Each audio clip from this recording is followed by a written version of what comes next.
पिछले एपिसोड में आपने देखा कि ग्रिम गेस के ग्रिम रीपर एबिलिटी के चलते ड्रैकुनोस हार जाता है, जिसके चलते दोनों ही पोकेमॉन ट्रेंड्स के तीन पोकेमॉन हार चुके थे। चौथे पोकेमॉन के तरह ऐश अपने इस पोकेमॉन यानी कि पिकाचू को चूज करता है, जो कि बैटल करता है ग्राउंड टाइप पोकेमॉन सेबरलैक्स से। सेबरलैक्स पूरी तरह से डोमिनेट कर रहा होता है। लास्ट में पिकाचू किसी तरह से उसको डिफीट कर देता है, बट अब वो वीक हो चुका था। टाइसन अपने पांचवे पोकेमॉन की तरह चूज करता है फैंगाम को, जो कि पिकाचू को डिफीट कर देता है। ऐश भी अपने पांचवे और सेकंड लास्ट पोकेमॉन की तरह गेंजा को भेजता है। दोनों ही पोकेमॉन्स में इंटेंस बैटल चल रही होती है। अब आगे ग्रेनिंजा यूज करता है एरियलेस अटैक का, वहीं पर फैंगाम यूज करता है आइस फैंग अटैक का। दोनों अटैक टकरा जाते हैं और क्योंकि ये दोनों अटैक इक्वल होते हैं, दोनों पोकेमॉन्स को डैमेज पड़ता है। बट यहाँ पर एक ट्विस्ट आता है। आइस फैंग के चलते गेंजा जम जाता है और अब वो मूव नहीं कर सकता था। फैंगाम के पास ये काफी अच्छा मौका था। वो स्ट्रॉन्ग अटैक जैसे कि आइस पंच और फैंटम फोर्स का यूज करके गेंजा को डैमेज देता है और वीक कर देता है। बट एक बार जब गेंजा आइस के बाहर आ जाता है, तब वो भी फैंगाम को डैमेज देता है।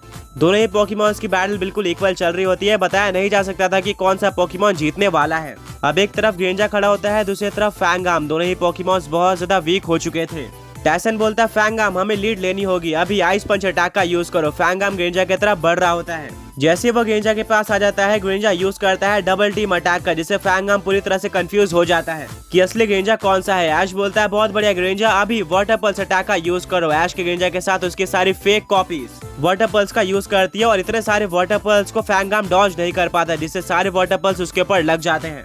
उसको बहुत ज्यादा डैमेज पड़ता है। अल्टीमेटली वो हार जाता है, यानी कि ऐश ने टाइसन के 5 पोकेमॉन को डिफीट कर दिया था। टाइसन बहुत ज्यादा डिसअपॉइंटेड होता है, क्योंकि वो एक टाइम पे गेंजा को डिफीट कर सकता था, पर लास्ट मोमेंट में बैटल पलट जाती है। ग्रेनिंजा और ऐश बहुत ज्यादा खुश होते हैं। ऐश बोलता है कि ग्रेनिंजा अब हमें सिर्फ और सिर्फ एक पोकेमॉन को डिफीट करना है, उसके बाद हमें ये सिंबल मिल जाएगा। अनाउंसमेंट होती है कि एक पोकेमॉन ट्रेनर ने 5 पोकेमॉन डिफीट कर दिए हैं टाइसन के, कि ऐश ने टाइसन के 5 पोकेमॉन डिफीट कर दिए हैं। सभी लोग खुश हो जाते हैं। टोबियास बोलता है कि मुझे ऐश के ऊपर पूरा भरोसा था, अगर मैं नहीं तो सिंबल वही जीत के आएगा। बट ऐश अपना ध्यान रखना, लास्ट पोकेमॉन बहुत ज्यादा स्ट्रॉन्ग होने वाला है। मैंने भी 5 पोकेमॉन्स तक डोमिनेट किया था, पर लास्ट पोकेमॉन ने मेरे 2 पोकेमॉन्स को डिफीट करके बैटल जीत ली थी। ऐश और गेंजा सेलिब्रेट कर रहे होते हैं। टाइसन अपने लास्ट पोकेमॉन को निकालता है और बोलता है कि ऐश जीतने से पहले सेलिब्रेट मत करो, अब टाइम है मेरे लास्ट और एस पोकेमॉन के बैटल फील्ड में आने का। इस पोकेमॉन को आज तक सिर्फ और सिर्फ 6 पोकेमॉन ट्रेनर्स डिफीट कर पाए हैं, एंड उन्हीं 6 पोकेमॉन ट्रेनर्स के बैनर तुम्हें बाहर देखने को मिल जाएंगे। इसको जो डिफीट करता है वही सिंबल लेके जाता है।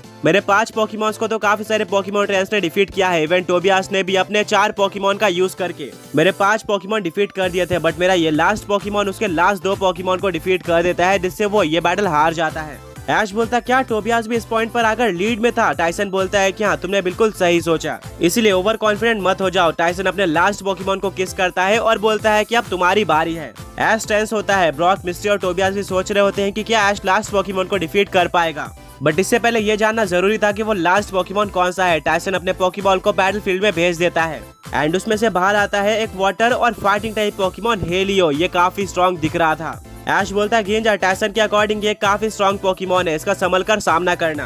ग्रेनिंजा हेलियो से बैटल करने के लिए पूरी तरह से रेडी होता है, बट वो अपने फुल स्ट्रेंथ पे नहीं था, क्योंकि वो ऑलरेडी वीक हो चुका था। फिर भी बैटल स्टार्ट होती है। गेंजा अपना बेस्ट देने का ट्राई करता है, वहीं पर हेलियो बहुत ज्यादा स्ट्रॉन्ग लग रहा था। स्पीड के मामले में वो गेंजा से भी ज्यादा फास्ट था। हेलियो यूज करता है हाइड्रो पंप अटैक का, जिसके काउंटर में गेंजा वाटर शुरिकेन का यूज करता है। वाटर शुरिकेन को डिस्ट्रॉय करते हुए हाइड्रो पंप गेंजा के ऊपर लग जाता है, जिससे गेंजा को डैमेज पड़ता है। ऐश बोलता है गेंजा डबल टीम का यूज करो। गेंजा अपनी काफी सारी फेक कॉपीज को बना लेता है एंड उसकी सारी फेक कॉपीज डार्क पल्स का यूज करती है। काफी सारे डार्क पल्स एक साथ हेलियो पोकेमॉन के ऊपर आ रहे होते हैं, पर तभी वो हाई जंप किक अटैक का यूज करता है, जिससे वो ऊपर कूद कर सारे अटैक को डॉज कर लेता है। एंड सारे गेंजा में से वो एक गेंजा के ऊपर हाई जंप किक अटैक का यूज करता है एंड शॉकिंगली वही रियल गेंजा था। ऐश पूरी तरह से शॉक रह जाता है। गेंजा नीचे गिर जाता है और वापस उठ नहीं पाता, यानी कि वो ये बैटल हार चुका था। टाइसन बोलता है हेलियो बहुत बढ़िया, इसमें ज्यादा टाइम नहीं लगा। रेफरी बोलता है कि गेंजा अब आगे लड़ नहीं सकता, यानी कि अब ऐश के पास एक आखिरी पोकेमॉन बचा हुआ है। ऐश बोलता है आखिर हेलियो ने कैसे पहचान लिया कि रियल गेंजा कौन सा है? टाइसन बोलता है कि मैंने बताया कि हेलियो मेरा सबसे स्ट्रॉन्ग पोकेमॉन है एंड वो इन्हीं स्पेशल पावर्स का यूज करके सारे पोकेमॉन्स को डिफीट कर देता है, उसको हल्के में मत लो। ऐश डिसअपॉइंटेड होकर अपने गेंजा को पोकेबॉल के अंदर वापस लेता है। अब उसके पास उसका लास्ट पोकेमॉन बचा हुआ था, जिसका पोकेबॉल वो बाहर निकालता है और बैटल फील्ड में भेज देता है। वो पोकेमॉन और कोई नहीं बल्कि सेप्टाइल था। इससे पहले सेप्टाइल ने इस बैटल के अंदर एक पोकेमॉन को डिफीट कर रखा था एंड वो डायरेक्टली सबसे स्ट्रॉन्ग पोकेमॉन हेलियो के सामने आया है।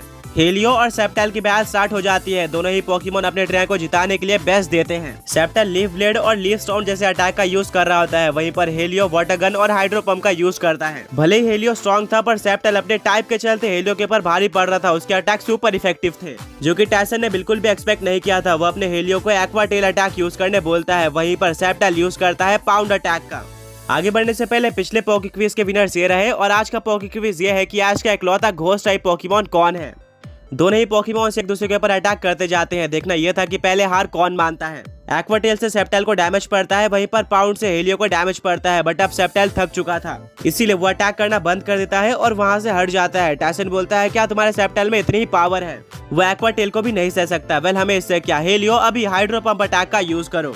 जैसे ये अटैक सेप्टल के ऊपर लगने वाला होता है, सेप्टल इस अटैक को अपने स्पीड का यूज करके डॉज कर लेता है एंड यूज करता है लीफ स्टॉर्म अटैक का, जो कि डायरेक्टली हेलियो के ऊपर जाकर लगता है एंड उसको बहुत ज्यादा डैमेज पड़ता है। हेलियो दोबारा से एक्वाटेल अटैक का यूज करता है, बट इस बार सेप्टल पाउंड के जगह पर लीफ ब्लेड का यूज करता है। दोनों अटैक टकरा जाते हैं, पर लीफ ब्लेड एक्वाटेल को ओवरपावर कर लेता है, जिससे हेलियो को दोबारा डैमेज पड़ता है। टायसन बोलता है, लगता है अब नॉर्मल अटैक से सेप्टल को फर्क नहीं पड़ रहा है, सर्फ अटैक का यूज करो।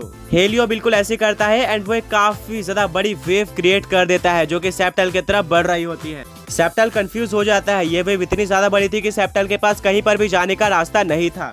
ये वेव सेप्टल के ऊपर लग जाती है और पानी में सेप्टल पूरी तरह से गायब हो जाता है। ऐश बोलता है, सेप्टल क्या तुम ठीक हो? बट सेप्टल की कोई भी आवाज नहीं आती। वहीं पर दूसरी तरफ हेलियो पानी के अंदर खेल रहा होता है। धीरे धीरे पूरा पानी हटता है और देखने को मिलता है कि सेप्टल नीचे गिरा हुआ है, वो कुछ भी आंसर नहीं दे रहा। रेफरी वहां पर जाता है और काफी टाइम वेट करने के बाद फाइनली वो डिक्लेयर कर देता है कि सेप्टल अब लड़ नहीं सकता। इससे पहले कि वो लास्ट लाइन बोलता है, सेप्टल मूवमेंट दिखाता है, यानी कि वो अभी भी आगे बैटल कर सकता था। रेफरी थोड़ा और टाइम वेट करता है और सेप्टल वापस खड़े हो जाता है। ऐश रिलैक्स फील करता है, क्योंकि एक टाइम पर ऐसा लग रहा था कि सेप्टल हार चुका है और ऐश को सिंबल नहीं मिलेगा। बट हम ये नहीं बोल सकते कि सेप्टल अभी भी बहुत ज्यादा वीक था, इसलिए ऐश बोलता है, सेप्टल फाइनल अटैक का यूज करो। Solar beam. सेप्टल एनर्जी इकट्ठा करना स्टार्ट कर देता है। वहीं पर दूसरी तरफ हेलियो हाइड्रो पंप का यूज करता है। इससे पहले कि यह अटैक सेप्टल के ऊपर लग जाए, उसको सोलर बीम क्रिएट करना होगा, वरना वो ये बैटल हार सकता है। हाइड्रो पंप सेप्टल के बिल्कुल करीब आ जाती है और तभी वो सोलर बीम क्रिएट करके लॉन्च कर देता है, जिससे सोलर बीम हाइड्रो पंप को पूरी तरह से डिस्ट्रॉय कर देती है और डायरेक्टली हेलियो के ऊपर जाकर लगती है और हेलियो पीछे वॉल पर जाकर टकरा जाता है और जमीन पर गिर जाता है। वो अब हिल नहीं रहा था। टायसन पूरी तरह से शॉक रह जाता है, क्योंकि उसने आज तक इतनी ज्यादा स्ट्रॉन्ग सोलर बीम कभी भी नहीं देखी थी। इसमें सेप्टल ने अपनी पूरी एनर्जी लगा दी थी।